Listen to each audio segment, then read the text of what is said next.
Eduardo Casar es un escritor mexicano nacido en 1952. Es doctor en Lengua y Literatura Hispánicas por la Facultad de Filosofía y Letras de la UNAM. Asimismo, es conductor del programa radiofónico Voces Interiores y del programa de televisión La Dichosa Palabra. A lo largo de su trayectoria, ha escrito poesía, narrativa, guión y ensayo. Entre sus obras publicadas se encuentran unos poemas embosados, Amaneceres de Luzar y Buscoso Busquiento. Ha sido reconocido con el Premio de Ensayo Literario José Revueltas 1976, el Premio Internacional de Literatura Letras del Bicentenario Sor Juana Inés de la Cruz y más recientemente la Medalla Fray Luis de León, tema de esta sesión de las charlas Cazur. Eduardo Casar acaba de recibir una medalla muy importante, la medalla Fray Luis de León, en el Congreso de Poetas Iberoamericanos, y pensaba yo, leyendo todos tus libros de poesía, esos pequeños reconocimientos en la poesía se vuelven muy grandes, me parece a mí, digamos, porque los poetas tienen tan poco reconocimiento que dicen, bueno, al fin alguien se acordó. ¿Lo sientes así? Mira, sí, es algo muy grande realmente, sí. Yo llevo escribiendo desde que tenía, bueno, desde 1971, cuando entré a la facultad y descubrí que, bueno, escribir los poemas era algo que me gustaba mucho, que me daba realmente mucho placer, un placer muy extraño, muy individual, que es el hecho de que al meterte con el lenguaje te van apareciendo cosas que tú no pensabas que existían. Eh, en ese contacto con el lenguaje, en ese gerundio de estar escribiendo, es cuando van saliendo las cosas, ¿no? Y yo escribí durante 10 años mis poemas muy a gusto, ¿no? Eh, eh, y nunca pensaba en publicar, yo estaba enfocado a la cuestión del estudio y luego a trabajar, etcétera, y seguí escribiendo. Hasta la fecha no me considero un escritor profesional, no creo que ningún poeta lo sea, ¿sí? Los narradores sí, porque los narradores tienen mercado. Los poetas no. Los poetas nos leen los lectores de poesía, que son muy poquitos, y que también quieren escribir y comienzan a escribir, porque uno, estimulado por lo que va leyendo, le entran ganas de escribir, ¿no? Eh, Mis amigos a los que elegí por esas afinidades selectivas raras que hay cuando llegas a un lugar desconocido como era la carrera y en la universidad, y yo me sentía muy en un mundo absolutamente extraño. Me dijeron, oye, ¿y tú qué escribes? Yo dije, ching, pues yo no escribo nada, ¿qué haré? Dije, ya sí. Me subí al tercer piso, me inspiré en el Ajusco, que es lo único que se veía desde ahí, y todavía se veía, y entonces escribí un poemita y bajé y le dije, mira, yo escribo poemas, mira, aquí está el primero, ¿no? Entonces, esa anécdota que es real, así sucedió, hizo que ya me conectara con ellos y comenzamos a platicar de literatura. Y luego yo seguí escribiendo porque la experiencia me resultó algo muy novedoso y muy agradable, y entonces me conecté con eso. Entonces, 10 años después, un amigo, Ariel Contreras, leyéndole yo una secuencia de poemas que había armado, me dijo, oye, eso es como un libro, yo te lo publico. Él era amigo de Orso Arreola, el hijo de Juan José Arreola, y quien tenía el sello de ediciones Mester. Y entonces Ariel pagó la edición, una edición chiquita, eran como 22 poemas, y se publicó en 1981. Yo ya llevaba 10 años escribiendo poemas, ¿no? Y así ha sucedido con cada uno de los libros. Los siguientes fueron publicados por la universidad, el segundo y el tercero también, porque curiosamente quienes publicaban poesía en esa época eran más bien editoriales universitarias, ¿no? Que no tienen fines de lucro y como la poesía no se vende, entonces no les importa publicarla, porque no van a perder.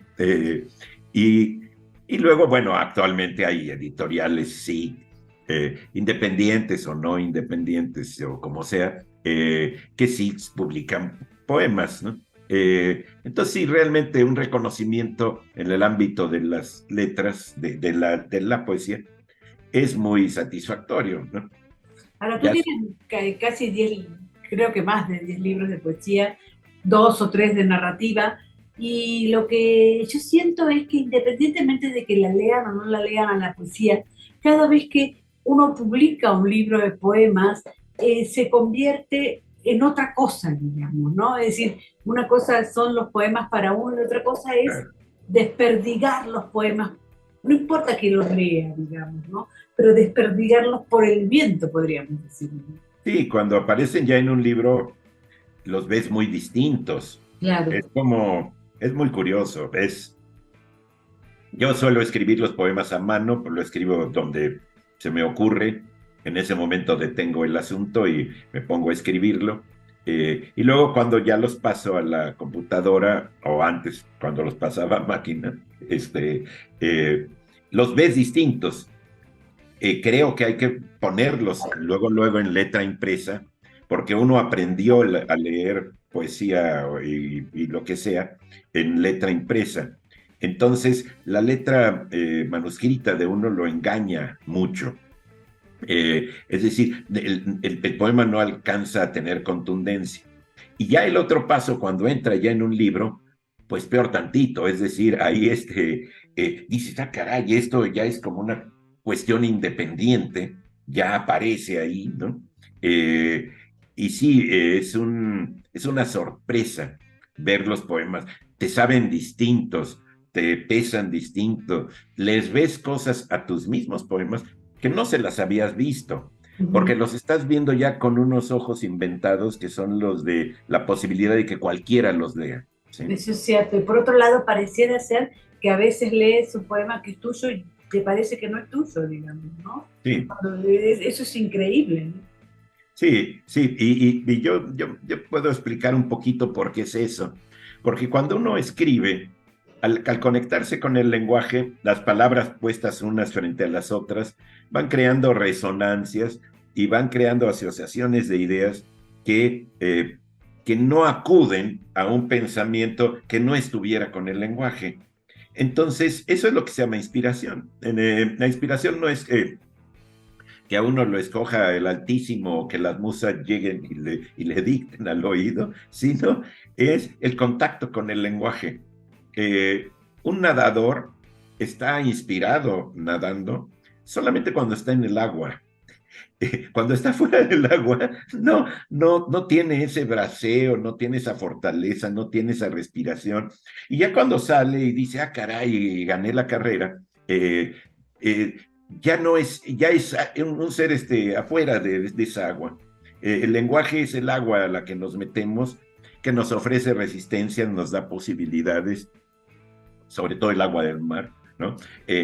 Cambia de temperatura y entonces uno va obedeciendo a ese propio ritmo del agua, del mar, como si fuera al ritmo de una pareja. Digo, tú eres argentina, ¿no? ¿No? Así es, sí. Para bailar tango se necesita una pareja. Claro. Tú puedes comprar tu libro, ¿Cómo bailar tango en 5 lecciones? ¿Sí? Y ahí estás solito en tu casa sin hermanas, ni a mí, ni nadie. Y entonces dices, pues voy a bailar. Ahí no puedes, ¿sí? Y ese es el lenguaje. El lenguaje te va llevando, te va haciendo descubrimientos.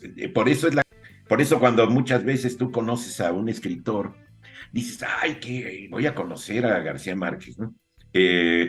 Y resulta que García Márquez, allí en esa reunión, está muy contento tomándose su trago, sus botanas, platica de cómo está el precio de la luz. Y dices, ah, caray, ¿y a qué hora se va a ir Remedios la Bella para el cielo? No, porque ya estás nada más con el puro escritor, con el puro autor, y él no está ahí, ¿sí? No está con el lenguaje donde se desenvuelve. Eso Más es o menos cierto. por ahí va. ¿Sí? Eso es cierto. Ahora, yo también, no me parece tanto a mí que los poetas estén fuera del mercado y que por eso escriban poesía. A mí me parece que el poeta es una persona absolutamente valiente, que está todo el tiempo enfrentándose a sí mismo, que es el enemigo más difícil que hay.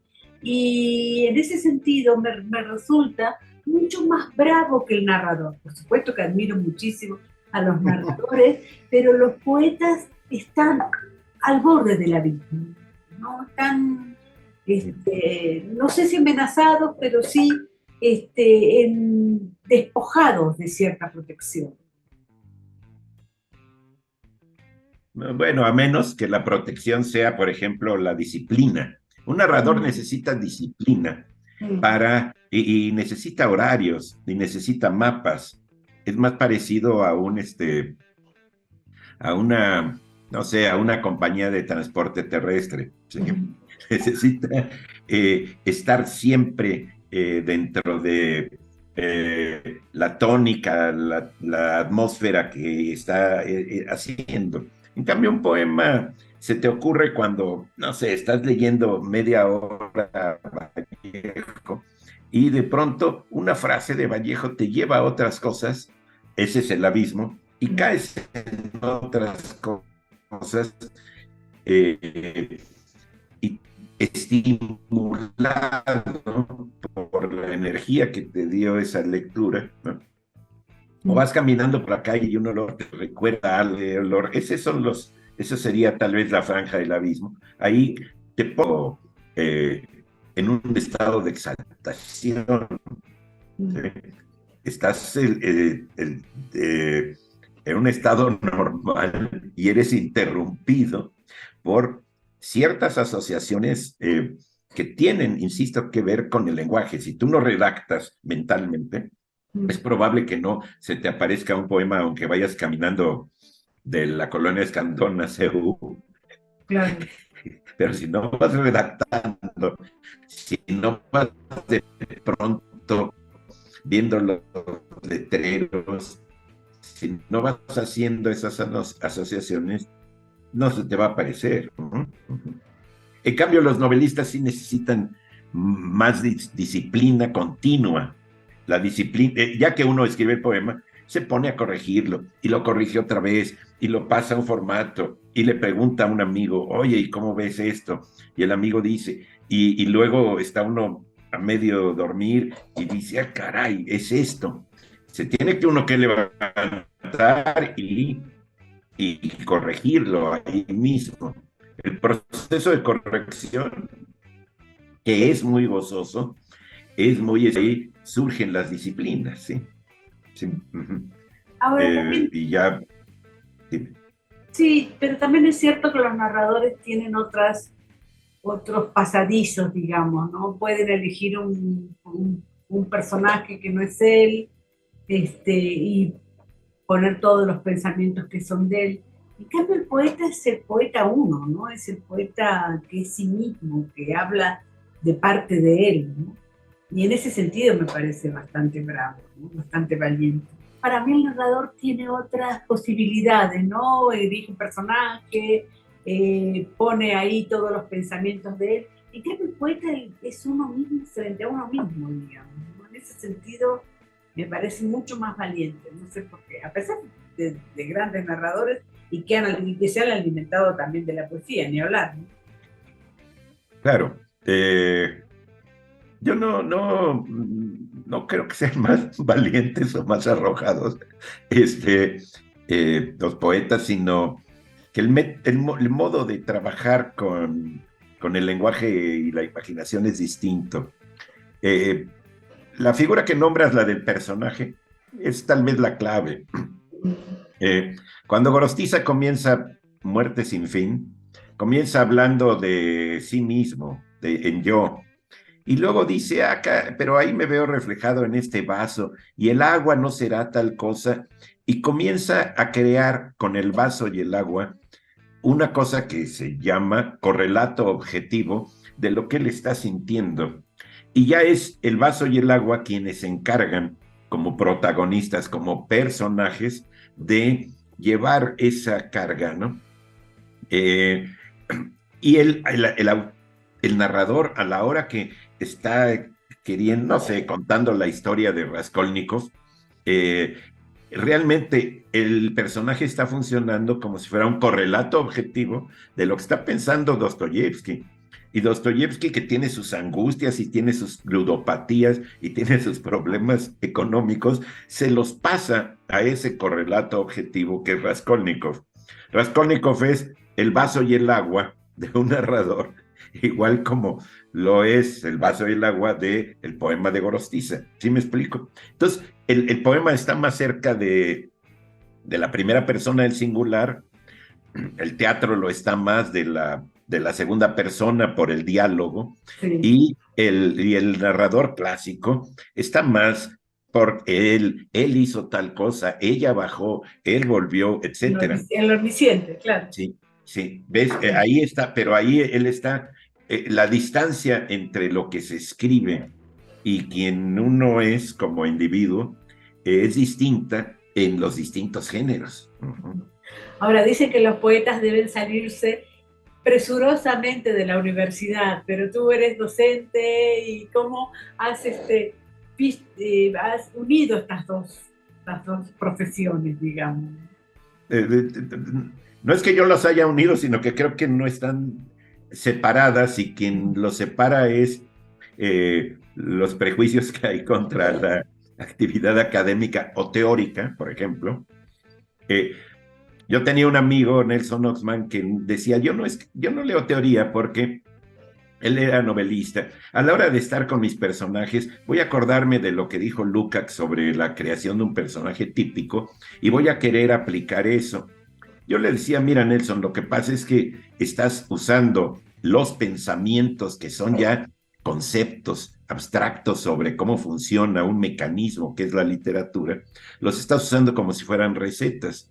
Yo sí, nunca he estado escribiendo un poema y digo, ay, voy a crear unas metonimias con unas aliteraciones. No, no haces eso, ¿sí? Claro. Simplemente en tu propia naturaleza de escribir, que la has ido forjando como una bailarina forja sus musculaturas, su agilidad, su elasticidad y su instinto de movimiento, los has ido forjando en repeticiones, en talleres, en conversaciones y sobre todo haciendo ejercicios. ¿Cuál es el ejercicio? Leer poemas y escribir poemas aunque no te salgan bien. Digo, Claro. yo he publicado, sí, como dices, más o menos unos 9 libros, pero tengo muchísimos poemas que digo, este poema no es impresentable, no se lo puedo presentar ni a mi mamá, porque a pesar de que me quiera mucho, me va a decir, oye, Lalito, no presumas eso, ¿no? Ahora, también es cierto que uno escribe poesía pensando en que no tiene que usar adjetivo, pensando que no tiene que usar mucho el qué, digamos. Hay como ciertas reglas para escribir poesía que uno ya las tiene incorporadas, me parece también. Lo que tienes incorporado es un ejercicio de escritura, ¿sí? Que lo haces de manera constante. Y entonces, por ejemplo, los talleres de creación literaria, yo di 22 años talleres en la escuela de la SOGEM, de la Sociedad General de Escritores, son lugares para practicar un oficio. La universidad es un lugar para indagar, conocer, explorar intelectualmente qué es el lenguaje, qué es la literatura, y ver la historia de la literatura, pero no te hace escritor. La única práctica que tienes de escritura en una carrera académica son los ensayos, porque realmente son ensayos que entregas para evaluaciones y cosas así, ¿sí? Que también los puedes entregar muy feos o también muy bien construidos y muy fortalecidos literariamente incluso, ¿no? Entonces, yo no encuentro separación entre ambas cosas. Eh, se me ocurre un poema donde sea y en cualquier momento, y tengo que detenerme a escribirlo. En cambio, para una clase, para investigar, para poder decir algo sobre la novela de la Revolución Mexicana, necesito estudiar con método, con un método muy, muy apretado, ¿sí?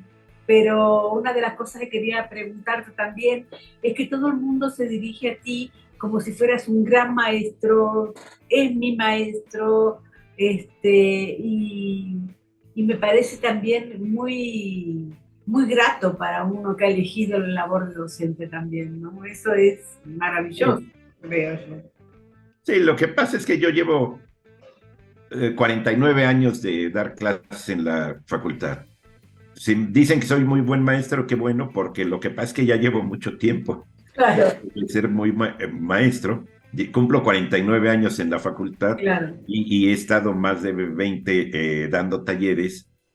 Ambas cosas se alimentan mutuamente. Y además hay otra cosa. Una clase es de hecho una puesta en escena. Es decir, tienes que actuar, actúas de maestro. Uh-huh. Y hay unos que actúan muy mal, que son muy malos actores, aunque sepan perfectamente el libreto, aunque sigan las direcciones de su director y respeten la escenografía, porque es una cuestión de convencimiento. Por eso es muy difícil, dicho sea de paso. Las clases en Zoom son una tortura, porque tú no tienes la respiración de la persona cercana, estás viendo una imagen y no tienes el mismo challenge and response de estar moviéndote. Si alguien comienza a bostezar, lo dejo que termine de bostezar, pero me muevo hacia él y lo veo y esa dinámica lo despierta. Es decir, dar clases no es nada más decir lo que sabes, sino hacer muchas cosas que, que tienen que ver con la presencia física, ¿no? Uh-huh.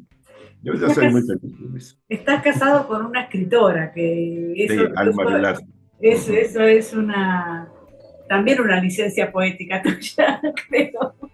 Sí, y además ella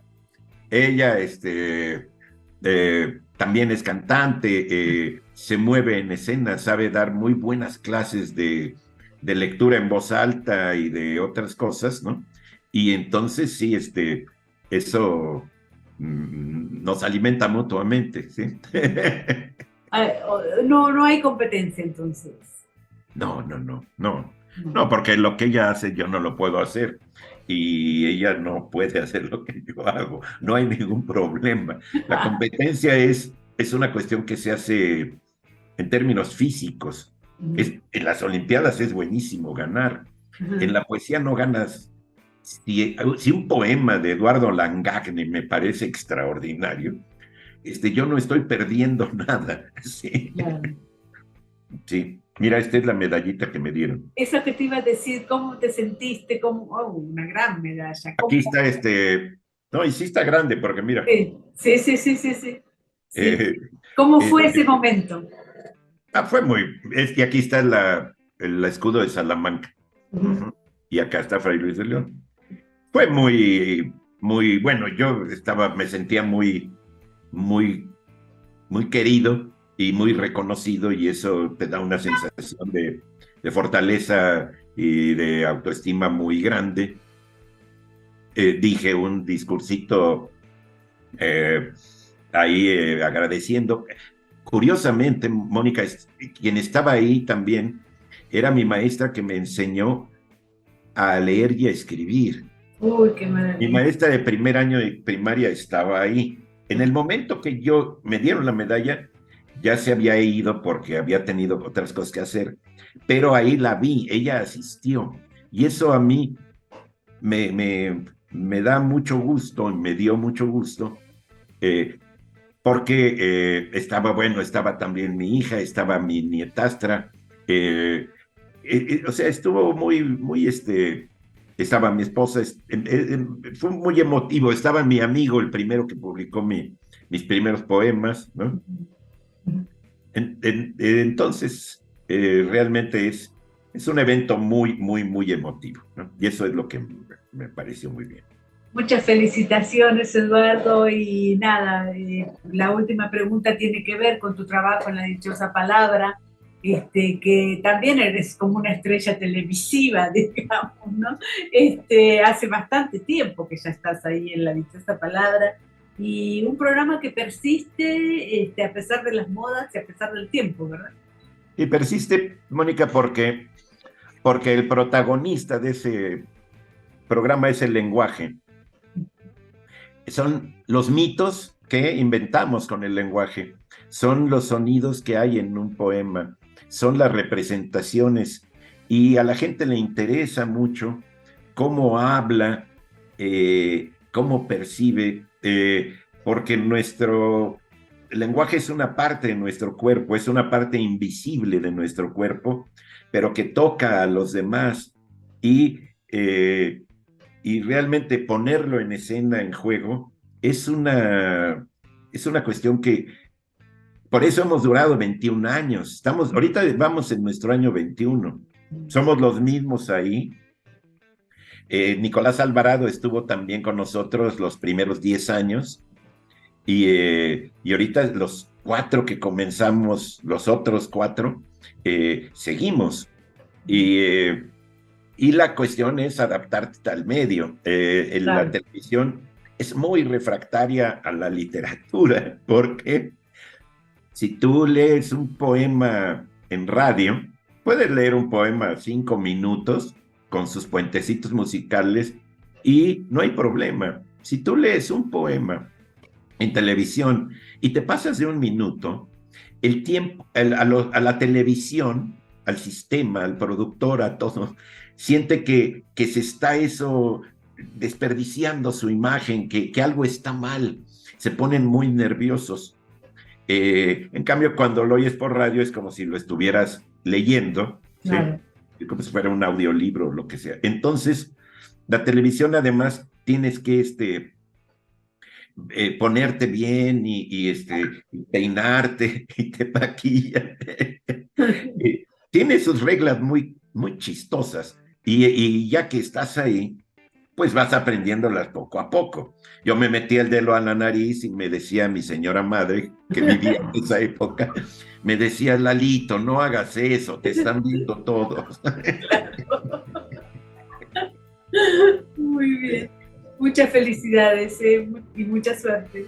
Gracias, Mónica, por haberte interesado por esto, y yo te agradezco a ti, al contrario. Quien difunde lo que a ti nos gusta, que es la literatura, creo que merece un reconocimiento más grande que esta medalla. Un abrazote, gracias. Adiós, bye.